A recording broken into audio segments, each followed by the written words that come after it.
Closed doors, I'm a fool for your love.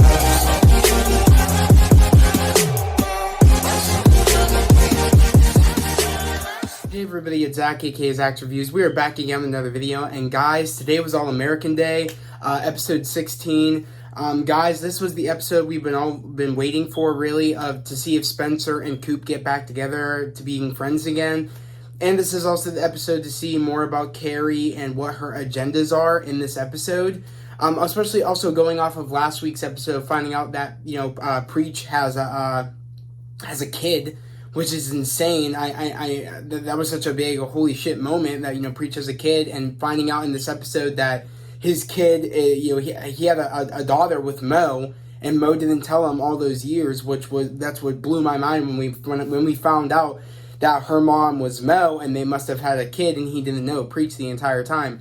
So that that in general made me be like, holy shit, this is going to be interesting to see if Mo, can really do anything to Coop now, because now that, Preach knows he has a daughter, that's going to make a conflict of the fact that maybe that, she was trying to get with Preach, as we know, she was trying to, get with him either to, make it easier for her plan to get to Coop, but, he wasn't falling for it. But now that the fact, and then at that moment I was like, she might kill him now if she really has to get to Coop, but now she really can't, because her daughter's pretty much in the way, her daughter's kind of in the way with, now the fact that, her daughter knows about Preach as her father, so Preach is going to be around the daughter more, and initially, Preach is always around Coop, so that's going to make a big problem on what her plans are with Coop. So I'm really excited to see how that's all going to play out. So that's one thing about this episode that, that was very interesting.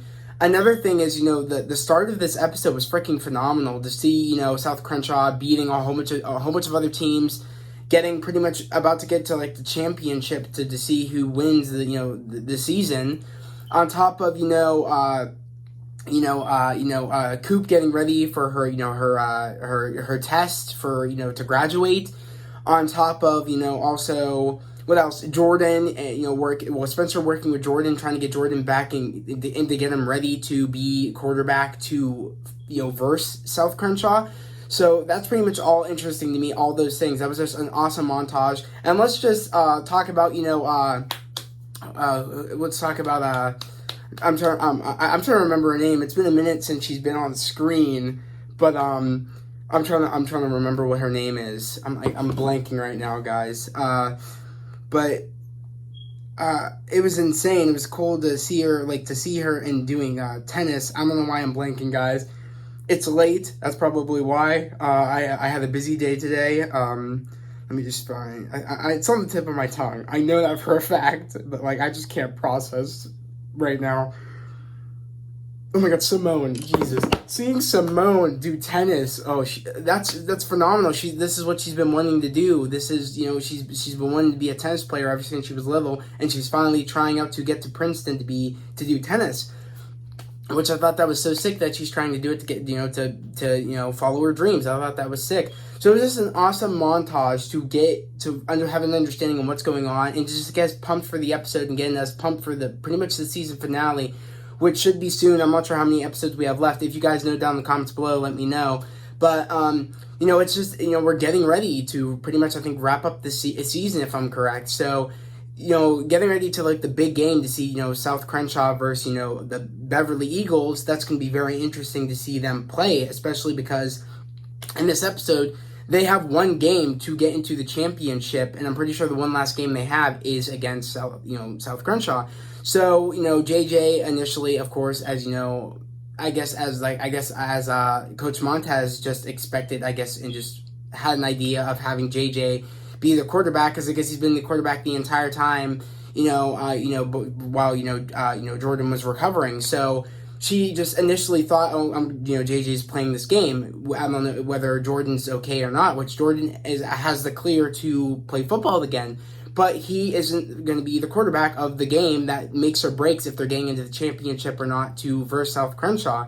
So he's kind of worried about, I don't trust JJ to follow through to get us to the thing, because if he fails, I can't keep playing, and this is my only shot I can get scouts to see me play so I can go play for college and get in the NFL. So, Jordan has a lot on the line pretty much, with the pressure of if JJ will do this, I can't play. And if JJ doesn't do this, or if JJ can't do it, I can't play. This will be over. And if JJ can do it, like, what does that mean for me? Like, they're going to keep going with JJ because he's gotten us all this way when I've been, recovering from my head injuries. So it's kind of lose-lose situation for Jordan. But Jordan initially, he gave JJ the good pep talk after, they were losing, they were losing until halftime. They ended up bouncing back because, Jordan gave JJ that really inspirational, speech saying, you're playing Jordan Baker football. Play JJ football. Play the way you're playing. You're trying to be me. And initially, that's what made JJ pretty much win the game for, the Beverly Eagles. And, he ends up walking in, Jordan asking Coach Montez, whatever, this, and that. And, are you expecting a thank you for what you did or whatever? And he's like, I'm expecting my spot back as, QB1. And she's like, why would I do that when no one knows his plays and he won this game and he's been winning every game since then? And, we're versing, South Crenshaw next and they know all your plays and know how you play. We can't risk that. And, Jordan looked annoyed and upset, as he should be, because, without him giving the pep talk to JJ, they would have lost that game. So, I don't know. I feel like, Jordan's ready, but I feel like there's going to be a moment where they're versing South Crenshaw and, JJ gets hurt, or JJ's like, I want you to finish the game out. I want to let you finish it. Show him how good you are. Maybe JJ will let him play. I don't know.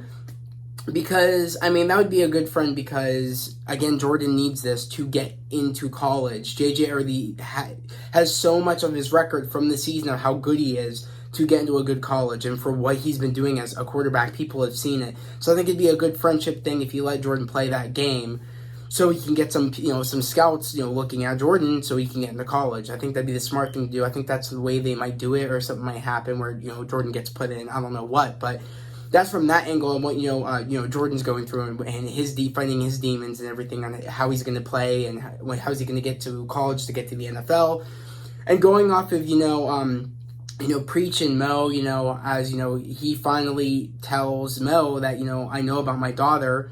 How could you not tell me I have a daughter? You know what I mean? She's like, I didn't know I was pregnant. This, and that. Meaning, you did end up knowing, and why didn't you talk? And she's like, I don't want her to be into the gang stuff or whatever. But yeah, I think Preach would have dropped out if he knew he had a kid. A part of me because I feel like we know him enough. I feel like that he would have done that, and she just didn't give him the benefit of the doubt to build that relationship up so he could get out of there and go have a life. I don't know. Knowing who Mo is and what she's planning, it doesn't shock me she wanted to do this because, I don't know. She just doesn't seem like a good person. Clearly, as we know, because she's trying to get revenge on Coop for something she didn't even do.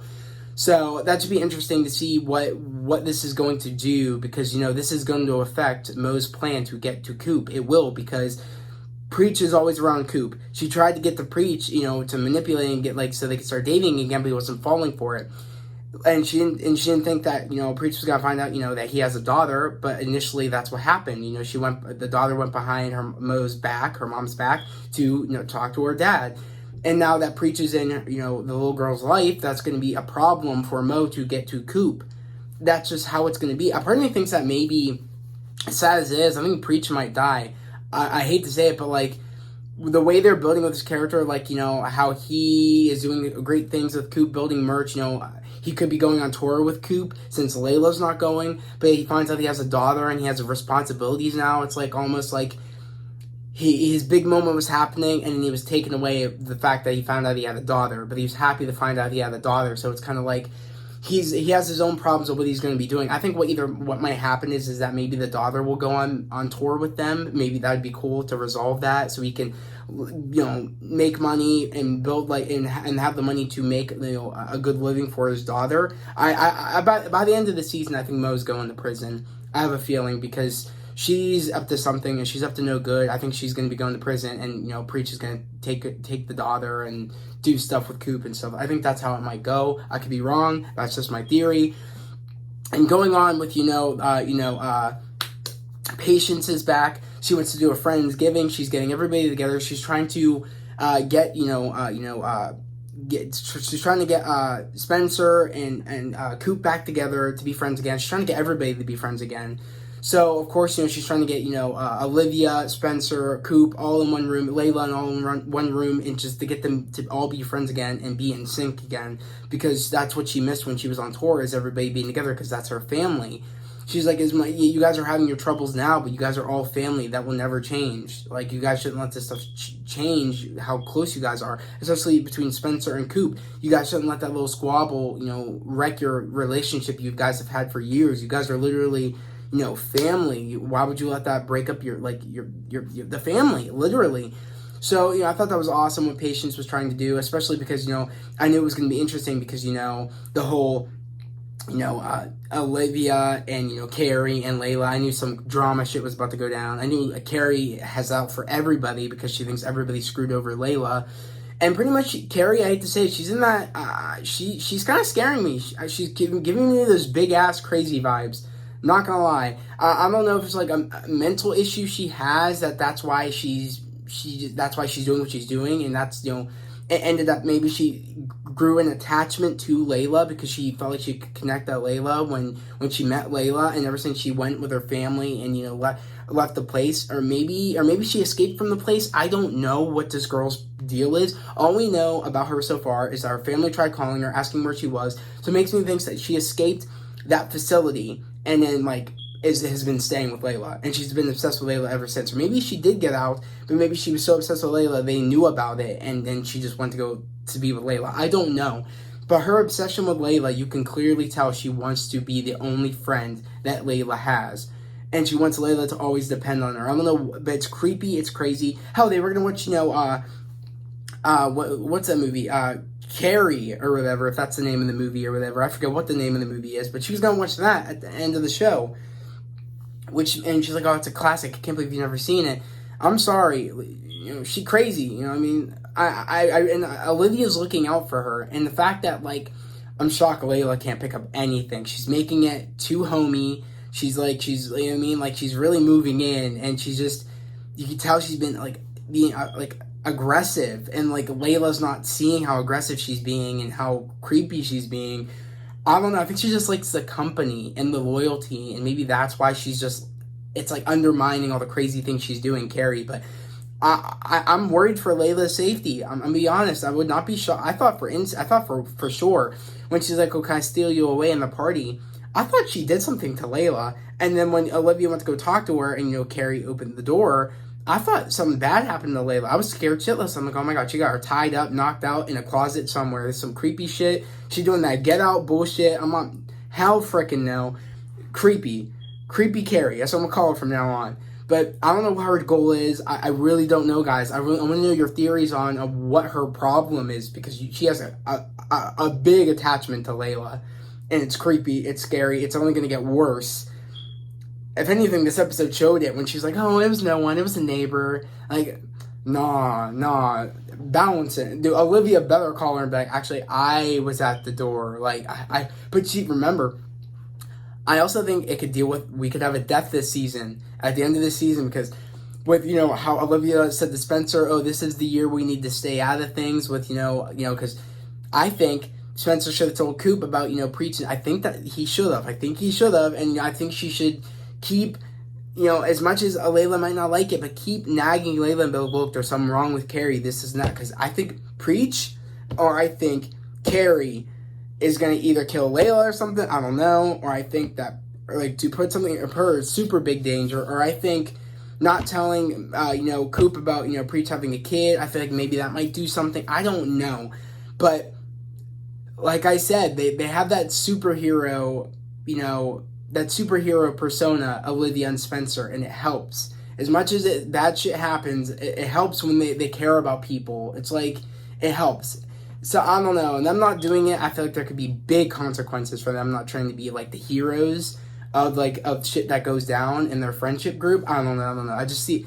I'm getting bad vibes, something's ramping up to happen, of someone getting hurt or some bad shit happening. Especially Jordan looking at JJ in the window, that concerned me. It's dude, is Jordan gonna sabotage JJ to make or break? This is a make or break his career. This will make or break if he's going to a good college to get into the NFL or not.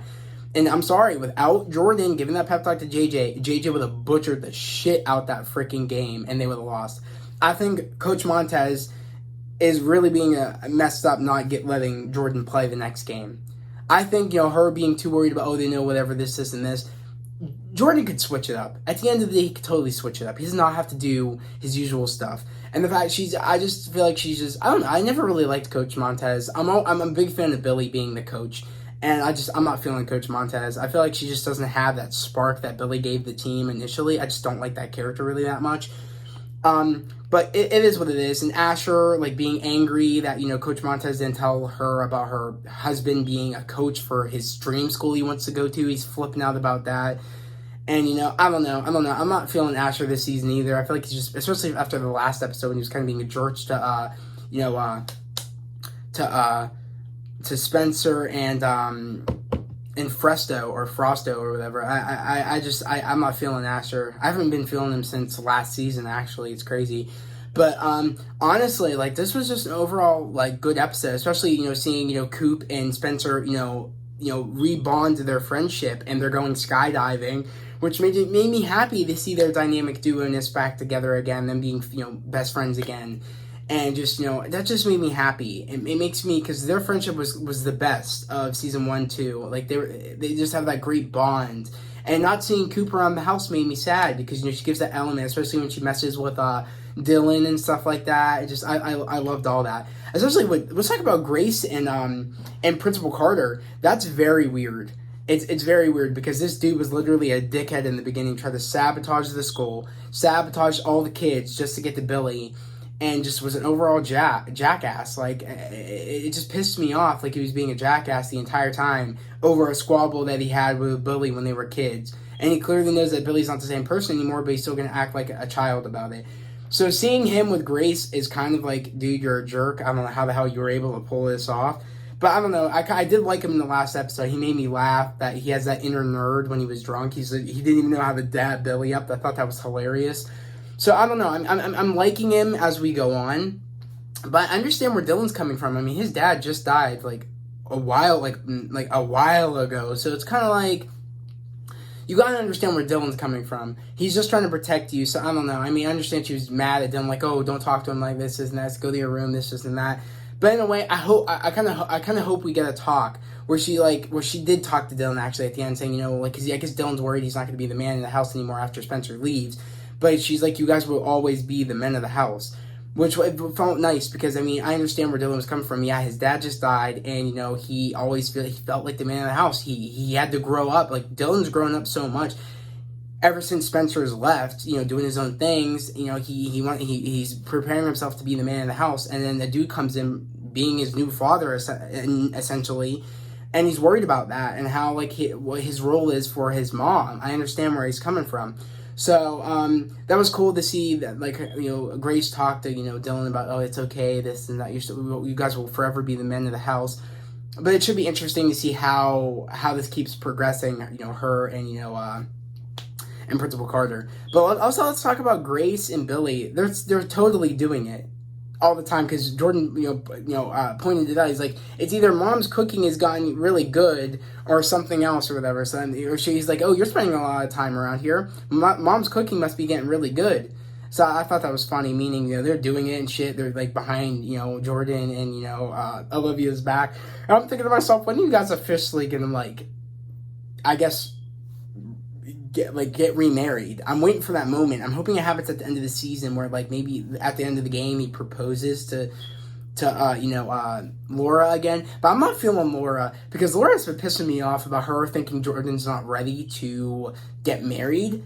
I mean, the dude is a senior. He's 18 years old. I mean, he is an adult now. I mean, legally, if he wants to get married, he can get married. Regardless of how you're feeling, once you turn 18, you can do whatever the hell you want. I mean, he can move out of the house. He's got the money. I mean, she can be, you're living under my house, my rules. I'm still in charge of you. He can move out and, still make his decision, because he's 18 years old.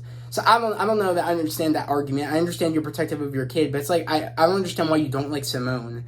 She's done nothing that you should not like her. I mean, yeah, she did what she did before earlier, but yet she explained to Laura and everybody why she did what she did, because she saw the love that Jordan got from from Laura and Billy and Olivia, and she wanted that for her child, and she knew that Jordan would step up. So essentially, I don't understand what Laura's still pissed about. I don't understand. It's just she's being ridiculous. At the end of the day, he's 18 years old, and he loves her, and he's saying he loves her. And and I love how Billy mentions it's not really that different from when we got married. We were young or whatever, and my father hated me getting married to you. And she's like, it's not the same. We were adults. He just said you were young, so you were probably 18 years old, same as Jordan. I'm confused. It's like, you're bull. But either way, guys, another great episode of All American. I had a blast as usual, guys. Just another great episode, really. And I just can't wait to hear what you guys have to say in the comments below of what you guys thought about this episode. What is your favorite episode of the season? How are you guys feeling about the season? And where do you guys think the whole Preach and, the daughter and Mo situation is going to go? Do you think that will affect Mo's plans to get to Coop? And also, what is Carrie's initial endgame with Layla? Is she going to, I get to the point when Layla figures out, will Carrie try to kidnap her? I have no fucking clue how dark this can go. Because Carrie is scaring the shit out of me. If my friend told me there's something wrong with this girl and I saw what I'm seeing, that's raps. Neff's, she's gone. Creepy Carrie, can't do it. Especially they were watching Us. You know damn well, if you were watching Us, and you've probably seen Get Out in this too, if you've seen Us in this show, and you're telling me you don't pick up what Carrie's putting down, that ain't it. That ain't it, Chief. I'm out. I'm gone. No. Yeah. Ever since I saw the movie Get Out, facts. That's all I'm going to say. And they clearly have seen Get Out in this show, clearly, because they watched Us. Damn well they watched Get Out. So, if your friend's telling you this girl's doing something, you got to listen. And I would have been like, we're going by, Peel rules. Bad. She's bad. You saw Get Out. You saw Us. You gotta believe me. But other than that, guys, I had a great time. Again, if you're new to the channel, please subscribe to the channel, put on those notifications, like this video. I would love to have you guys here, part of this family here on this channel. We're growing each and every day. We're at 321 on subs right now. I'm really, really, really trying to get to 400, and I could do that with your help, guys. So please join this family here on this channel. Let me know down in the comments below, just say I subscribed, because I would just love for you guys to join the family here on this channel. I'm all about spreading love, positivity, and motivation on my channel. That's what I try to do and try to spread for you guys, and try to, motivate you guys to follow your dreams, because I'm following my dreams each and every day on my YouTube channel, striving for greatness. And I would just love to hear what your goals are in your life. What's your dreams? And I hope, you joining this channel, this will motivate you to achieve your dreams. That's my initial goal. But guys, again, I'm going to end this video here. I hope everybody has a great day, a safe day. I'll see you guys next Monday. Peace.